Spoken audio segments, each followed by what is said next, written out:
In the late 1940s, Russian researchers kept 5 people awake for 15 days using an experimental gas-based stimulant. They were kept in a sealed environment to carefully monitor the oxygen intake so the gas didn't kill them, since it was toxic in high concentrations. This was before closed-circuit cameras, so they had only microphones and 5-inch thick glass porthole-sized windows into the chamber so the researchers could monitor them.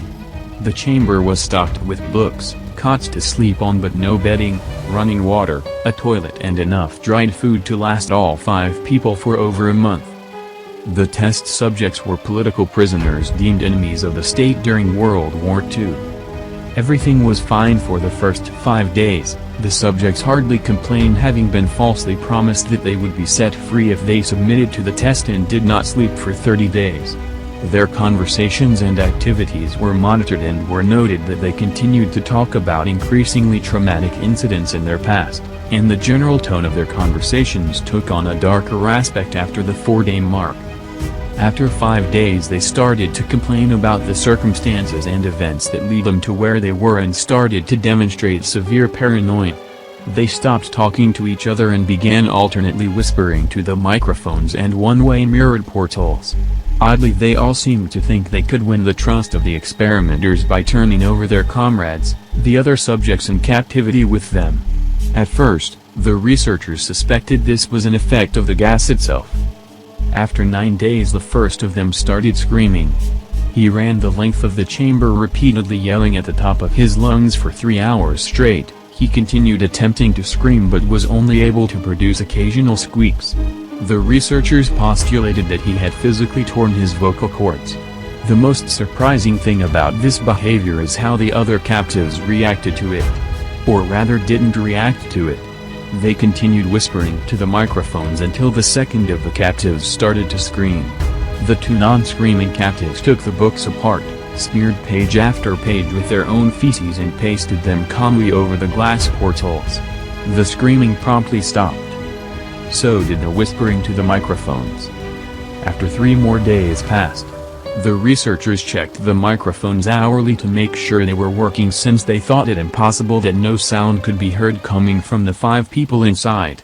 The oxygen consumption in the chamber indicated that all 5 must be alive. In fact, it was the amount of oxygen 5 people would consume at a very heavy level of strenuous exercise. On the morning of the 14th day, the researchers did something they said they would not do to get a reaction from the captives. They used the intercom inside the chamber, hoping to provoke any response from the captives they were afraid were either dead or vegetables. They announced, "We are opening the chamber to test the microphones. Step away from the door and lie flat on the floor or you will be shot. Compliance will earn one of you your immediate freedom." To their surprise, they heard a single phrase in a calm voice response, "We no longer want to be freed." A debate broke out amongst the researchers and the military forces funding the research. Unable to provoke any more response using the intercom, it was finally decided to open the chamber at midnight on the 15th day. The chamber was flushed with the stimulant gas and filled with fresh air, and immediately voices from the microphones began to object. 3 different voices began begging as if pleading for the life of loved ones to turn the gas back on. The chamber was opened and soldiers were sent in to retrieve the test subjects. They began to scream louder than ever, and so did the soldiers when they saw what was inside. 4 of the subjects were still alive, although no one could rightly call the state that any of them in life. The food rations past day 5 had not been so much as touched. There were chunks of meat from the dead test subject's thigh and chest stuffed into the drain in the center of the chamber, blocking the drain and allowing 4 inches of water to accumulate on the floor. Precisely how much of the water on the floor was actually blood was never determined. All 4 surviving test subjects also had large portions of muscle and skin torn away from their bodies. The destruction of flesh and exposed bone on their fingertips indicated that the wounds were inflicted by hand, not with teeth as the researchers initially thought. Closer examination of the position and angles of the wounds indicated that most if not all of them were self-inflicted. The abdominal organs below the ribcage of all 4 test subjects had been removed. While the heart, lungs and diaphragm remained in place, The skin and most of the attached to the ribs had been ripped off, exposing the lungs through the rib cage. While the blood vessels and organs remained intact, they had just been taken out and laid on the floor, fanning out around the eviscerated but still living bodies of the subjects. The digestive tract of all four could be seen to be working, digesting food. It quickly became apparent that what they were digesting was their own flesh that they had ripped off and eaten over the course of days. Most of the soldiers were Russian special operatives at the facility, but still many refused to return to the chamber to remove the test subjects. They continued to scream to be left in the chamber and alternately begged and demanded that the gas be turned back on, lest they fall asleep. To everyone's surprise, the test subjects put up a fierce fight in the process of being removed from the chamber. One of the Russian soldiers died from having his throat ripped out, another was gravely injured by having his testicles ripped off and an artery in his leg severed by one of the subject's teeth. Another 5 of the soldiers lost their lives if you count ones that committed suicide in the weeks following the incident. In the struggle of the 4 living subjects had his spleen ruptured and he bled out almost immediately. The medical researchers attempted to sedate him but this proved impossible. He was injected with more than 10 times the human dose of a morphine derivative and still fought life for a cornered animal, breaking the ribs and arm of one doctor. When heart was seen to beat for a full 2 minutes after he had bled out to the point there was more air in his vascular system than blood. Even after it stopped he continued to scream and flail for another 3 minutes, struggling to attack anyone in reach and just repeating the word more over and over, weaker and weaker, until he finally fell silent. The surviving 3 test subjects were heavily restrained and moved to a medical facility, the 2 with intact vocal cords continuously begging for the gas, demanding to be kept awake. The most injured of the 3 was taken to the only surgical operating room that the facility had. In the process of preparing the subject to have his organs placed back within his body, it was found that he was effectively immune to the sedative they had given to him to prepare him for surgery. He fought furiously against his restraints when the anesthetic gas was brought out to put him under. He managed to tear away most of the way through 4-inch wide leather straps on one wrist, even though the weight of a 200-pound soldier holding that wrist as well. It took only a little more anesthetic than normal to put him under, and the instant his eyelids fluttered and closed, his heart stopped beating. In the autopsy of the test subject that died on the operating table, it was found that his blood had tripled the normal levels of oxygen. His muscles that were still attached to his skeleton were badly torn and he had broken 9 bones in his struggle to not be subdued. Most of them were from the force his own muscles had exerted on them. The second survivor had been the first of the group of 5 to start screaming. With his vocal cords destroyed he was unable to beg or object to surgery, and he only reacted by shaking his head violently in disapproval when the anesthetic gas was brought near him.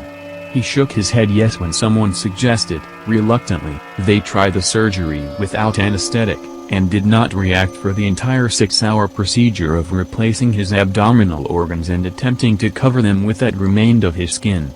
The surgeon presiding stated repeatedly that it should be medically impossible for the patient to still be alive. One terrified nurse assisting the surgery stated that she had seen the patient's mouth curl into a smile several times, whenever his eyes met hers. When the surgery ended, the subject looked at the surgeon and began to wheeze loudly, attempting to talk while struggling. Assuming this must be something of drastic importance, the surgeon had a pen and pad fetched so the patient could write his message. It was simple: keep cutting. The other 2 test subjects were given the same surgery, both without anesthetic as well, although they had to be injected with a paralytic for the duration of the surgery.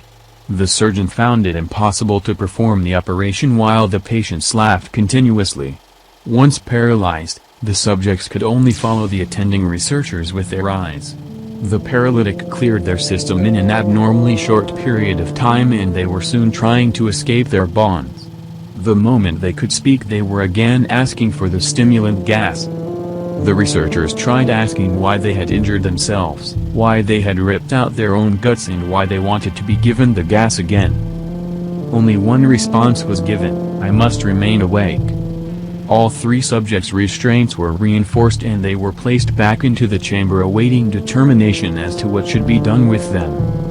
The researchers, facing the wrath of the military benefactors for having failed the stated goals of their project, considered euthanizing the surviving subjects. The commanding officer instead saw potential and wanted to see what would happen if they were put back on gas. The researchers strongly objected but were overruled. In preparation for being sealed in the chamber again, the subjects were connected to an EEG monitor and had their restraints padded for long-term confinement. To everyone's surprise, all three stopped struggling the moment it was let slip that they were going back on the gas. It was obvious that at this point, all three were putting up a great struggle to stay awake. One of the subjects that could speak was humming loudly and continuously. The mute subject was straining his legs against the leather bonds with all his might, first left, then right, then left again for something to focus on. The remaining subject was holding his head off his pillow and blinking rapidly. Having been the first to be wired for EEG, most of the researchers were monitoring his brain waves in surprise. They were normal most of the time but sometimes flatlined inexplicably. It looked as if he were repeatedly suffering brain death, before returning to normal. As they focused on paper scrolling out of the brainwave monitor, only one nurse saw his eyes slip shut at the same moment his head hit the pillow. His brainwaves immediately changed to that of deep sleep, then flatlined for the last time as his heart simultaneously stopped. The only remaining subject that could speak started screaming to be sealed in now. His brainwaves showed the flatlines as one who had just died from falling asleep. The commander gave the order to seal the chamber with both subjects inside, as well as three researchers. One of the named three immediately drew his gun and shot the commander point-blank range between the eyes, then turned the gun on the mute subject and blew his brains out as well. He then pointed his gun at the remaining subject, still restrained to a bed as the remaining members of the medical and research team fled the room. "I won't be locked in here with these things." "Not with you," he screamed at the man strapped to the table. "What are you?" he demanded. "I must know." The subject smiled. "Have you forgotten so easily?" The subject asked. "We are you. We are the madness that lurks within you all, begging to be free at every moment in your deepest animal mind. We are what you hide from your beds every night. We are what you sedate into silence and paralysis when you go to the nocturnal haven where we cannot tread." The researcher paused, then aimed his gun at the subject's heat and fired. The EEG flatlined as the subject weakly choked out, "So nearly."